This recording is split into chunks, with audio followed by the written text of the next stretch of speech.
Salam alaikum. Aujourd'hui, on va parler du visa Digital Nomad, plus connu sous le nom d'Euronto Nomad Pass. Donc là, vous saurez tout sur le Digital Nomad. Donc vous aurez toutes les informations par rapport à ce visa-là et justement obtenir ce sésame qui va faire de vos prochaines années un rêve, franchement les yeux grands ouverts. Surtout pour ceux qui cherchent une hijra, une destination muslim friendly, c'est vraiment le bon plan, le Digital Nomad. Donc pour ceux qui ne me connaissent pas, c'est Hatem Malaisie. Je vous parle à chaque fois de tout ce qui se passe en Malaisie, de l'expatriation, de la hijra, en solo ou en famille. Moi c'est plus en famille. Donc abonnez-vous et vous aurez toutes les informations.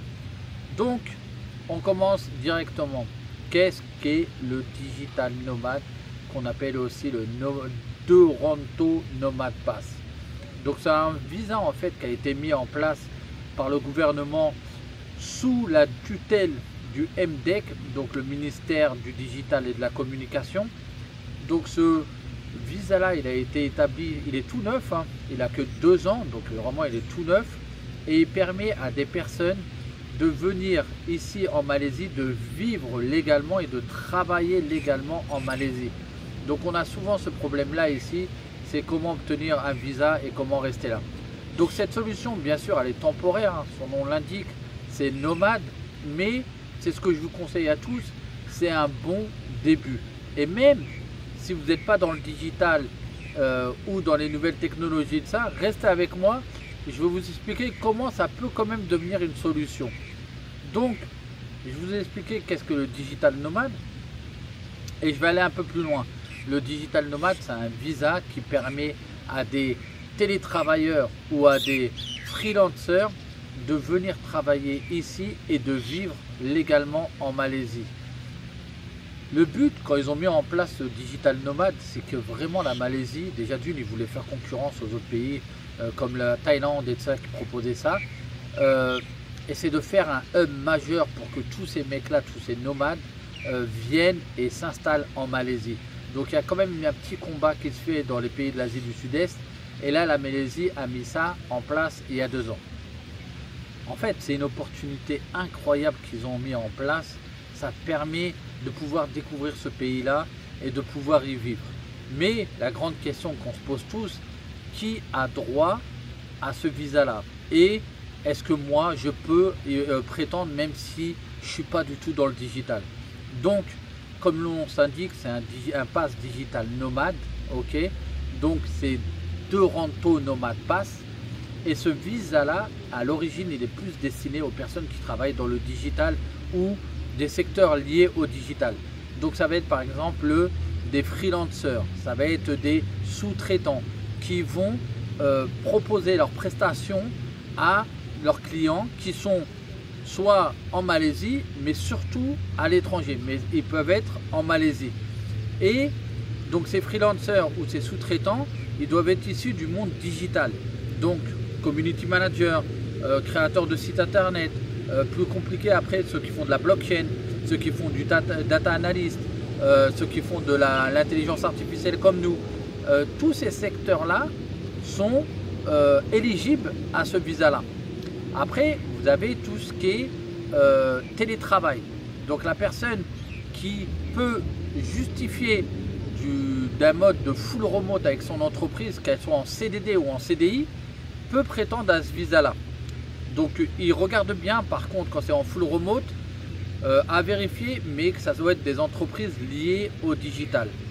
Par contre, a priori, vous vous dites, ouais, mais moi je suis pas dans le digital et tout ça. Vous pouvez, ça ne vous empêche pas de créer ça à côté.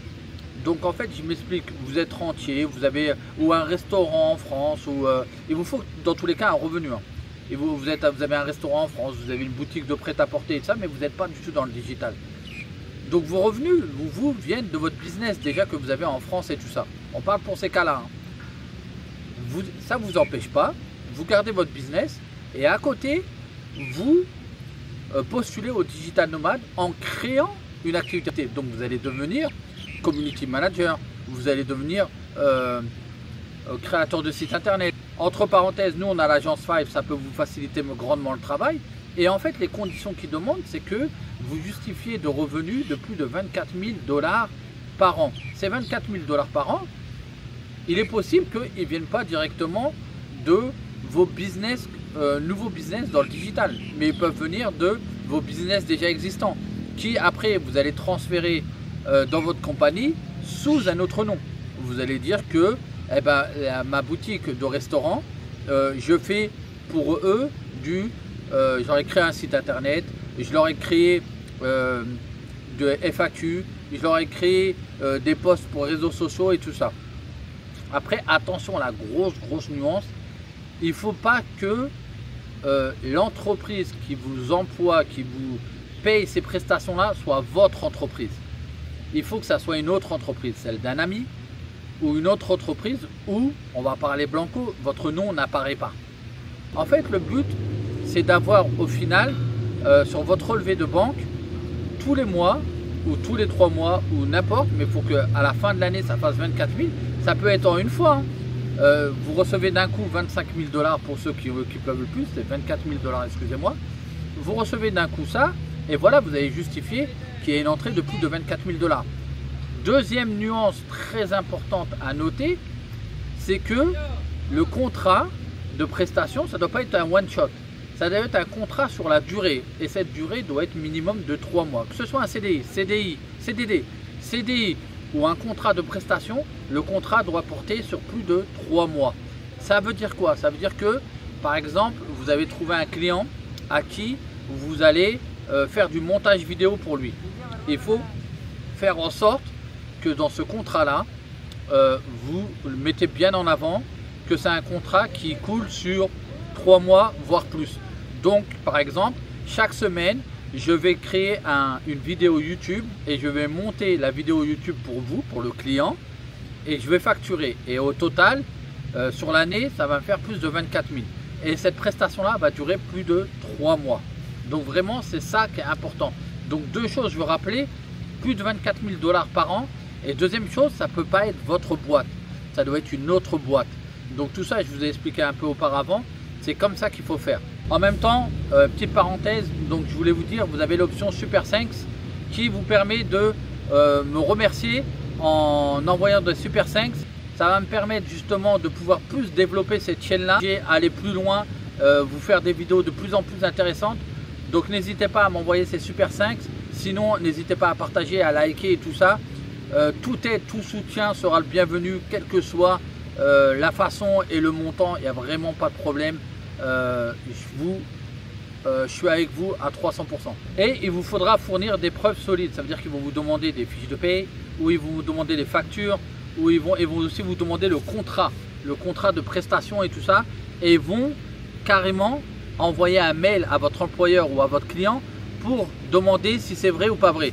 Donc prévoyez bien à qui vous allez envoyer ce mail là pour pas que ça prenne trop de temps. Moi perso, ça a pris du temps parce que la personne, le temps qu'elle comprenne, le temps qu'elle était en vacances, l'autre tatati, ça a pris du temps. Et le temps quand vous faites ces visas là, il est très important. Donc faites bien attention avant, sachez à qui vous allez envoyer. Vous vous demandez un contact, regardez bien le contact. Par rapport à la nationalité, ce visa là, il n'y a pas comme en France une certaine discrimination et tout ça. C'est ouvert à tout le monde. Qu'on soit passeport français, algérien, marocain, tunisien, sénégalais, tatati, il n'y a pas de problème. Il est ouvert à tout le monde, américain, tatati. Il y a peut-être quelques nationalités. Bon, il y a la nationalité qu'on sait, ça ils l'interdisent, il n'y a pas de problème. C'est le passeport et la nationalité israélienne, ça c'est no ici. Mais il y a d'autres aussi où ils posent plus de questions. La durée du visa qu'ils vont vous donner, elle dépendra du contrat que vous avez et donc ça va vous donner la durée de votre séjour. Donc si votre contrat de prestation il est de 3 mois, ils vont vous donner 3 mois. Si c'est un CDI, ils vont vous donner 1 an. Et si c'est un CDD de plus de 6 mois, ils vont vous donner 6 mois. Vous voyez le truc, c'est vraiment par rapport à ça. Et après, au bout des 6 mois, au bout d'1 an, tatati, vous pouvez demander à être renouvelé avec les mêmes conditions ou avec des nouvelles conditions. Par rapport à la fiscalité, normalement, comme vous êtes digital nomade ici et que vous êtes non résident en Malaisie encore, ce visa-là ne vous donne pas la résidence en Malaisie officielle, vous n'êtes pas taxé ici. Ok, l'argent que vous allez faire ici il ne sera pas taxé. Par contre, il sera taxé dans le pays où votre société elle est. Donc là, il n'y a pas besoin d'ouvrir de société en Malaisie, hein. C'est la société où vous avez. Petite parenthèse, on a un service, on crée des LLC, donc c'est des sociétés offshore aux États-Unis qui vont vous permettre justement de ne pas payer d'impôts du tout, ok, et justement aussi de ne pas payer d'impôts en Malaisie. Donc si vous voulez plus d'informations par rapport à ça, vous m'envoyez un petit commentaire et je vous donne la solution et tout ça. Donc ça, c'est sur l'agencefage.fr et c'est une solution au top parce que si vous ne faites pas de business avec les États-Unis, vous n'avez pas d'impôts à payer. Donc c'est vraiment top, top, top. C'est la solution en ce moment que tous les commerçants, les consultants et tout ça prennent. Moi perso, c'est ce que j'ai. Donc pour répondre à beaucoup de questions, c'est ce que j'ai. Et on l'a fait pour beaucoup de frères, ça marche super bien. Donc on vous crée la société de A à Z et on vous crée le compte en banque en ligne. Vous recevez la carte bleue et tout ça. Et vous pouvez avoir Stripe et tout. Ça marche du feu du tonnerre. Donc n'hésitez pas à me demander plus de renseignements. Donc ça, c'était la parenthèse par rapport à la fiscalité avantageuse de la Malaisie ici. Je suis en train de suer, de cramer. Et le pire, c'est que je bronze pas. Mais franchement, elle n'est pas magnifique. Ça donne... On souffre pour ça, c'est pas grave. Comme ça, vous avez vu sur ça, ça me fait plaisir. Vous pouvez le faire pour vous en mode solo, comme vous pouvez le faire aussi pour votre famille. Point de vue pratique, si vous êtes en famille et vous avez des enfants scolarisés, on va parler dans ce sens-là. Faites un visa, Guardian Visa pour madame et les enfants. Et vous faites ce visa-là en solo. Après, une fois que vous l'avez vous pouvez demander à rajouter madame et les enfants. Ok, il y a des écoles aussi maintenant qui font le père et la mère pour le Guardian Visa. Ça peut être une solution aussi. Mais là, on parle du digital nomade. Ne vous compliquez pas la vie au début à faire tout le monde d'un coup. Le Guardian Visa, il est facile aussi à avoir. Donc, vous pouvez aller dans ce sens-là. Aussi, combien ça coûte? Ça coûte à peu près 1000 ringgit quand vous êtes en solo. Et après, quand vous rajoutez chacun un membre, c'est 500 ringgit en plus. Donc, à peu près 100 €. Donc ça veut dire que moi, pour une famille, moi, ma femme et 3 enfants, j'ai dû payer 200 pour moi à peu près. Je fais vraiment à peu près, ça dépend du taux de conversion. 200 plus 100 madame, plus 100, 100, 100 les 3 enfants. Donc si vous êtes bon en calcul, ça fait 300 plus 300, ça fait 600 €. Ah, il y a un peu d'ombre, ça fait du bien, ça rafraîchit un peu avec la vue qui est toujours magnifique derrière. Donc voilà pour le coût du visa. Alors c'est bon, vous êtes convaincus? Franchement, aujourd'hui, c'est le meilleur plan.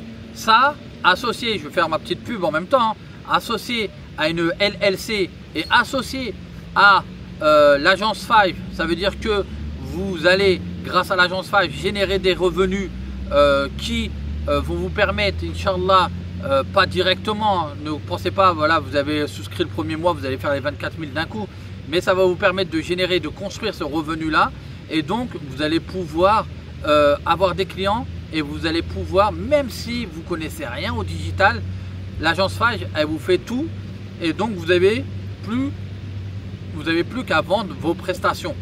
Donc c'est vraiment le bon plan. Je vous essaye de mâcher un maximum le travail. Moi, c'est ce que je fais pour moi. Donc je fais une association entre LLC et l'agence Fage. C'est vraiment un bon plan.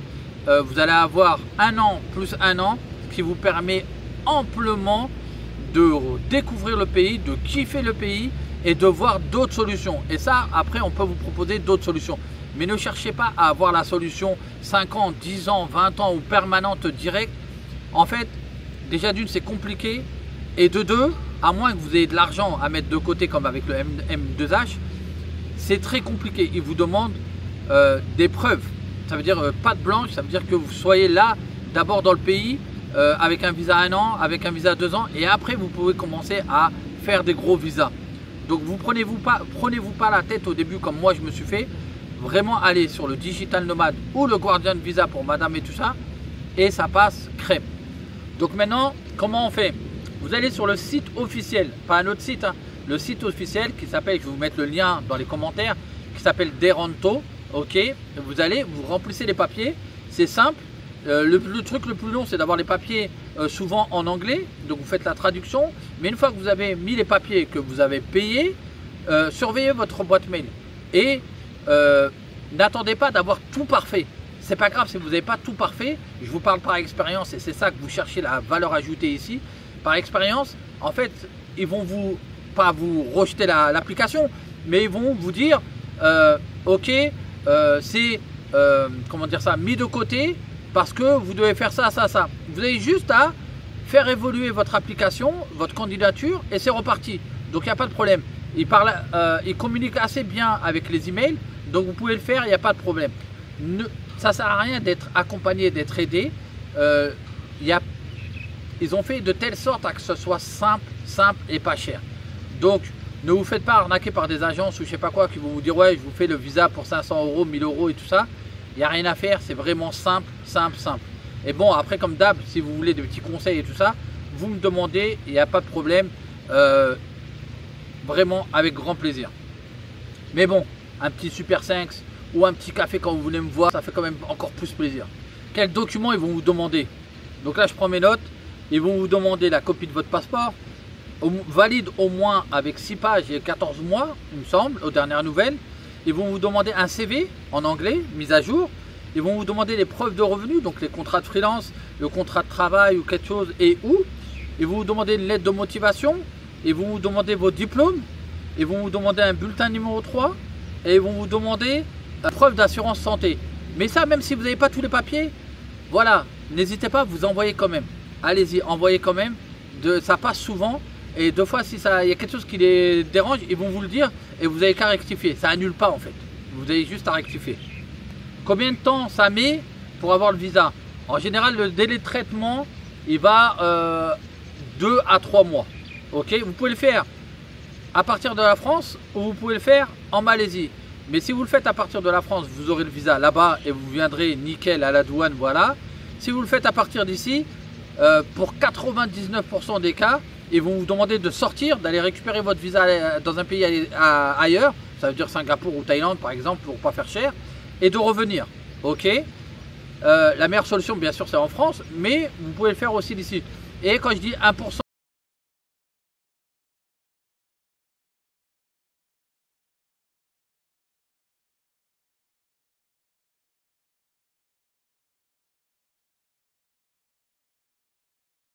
une fois que vous avez ce visa, qu'est-ce qui se passe? Eh bien, alhamdoulilah, vous êtes là, vous êtes en Malaisie légalement. Vous avez pour 1 plus 1 an pour les plus chanceux et vous avez le temps de bien voir les choses. Et en même temps, ben, quand vous êtes là, on peut se rencontrer, je fais des cafés rencontres de temps en temps. J'ai mes différents services qui vont vous aider à trouver des logements. Donc allez sur mon site jobmalaisie.fr, vous aurez tous ces services là. Pour ceux qui en parallèle du digital nomade veulent monter un business ici, ben on vous aide aussi.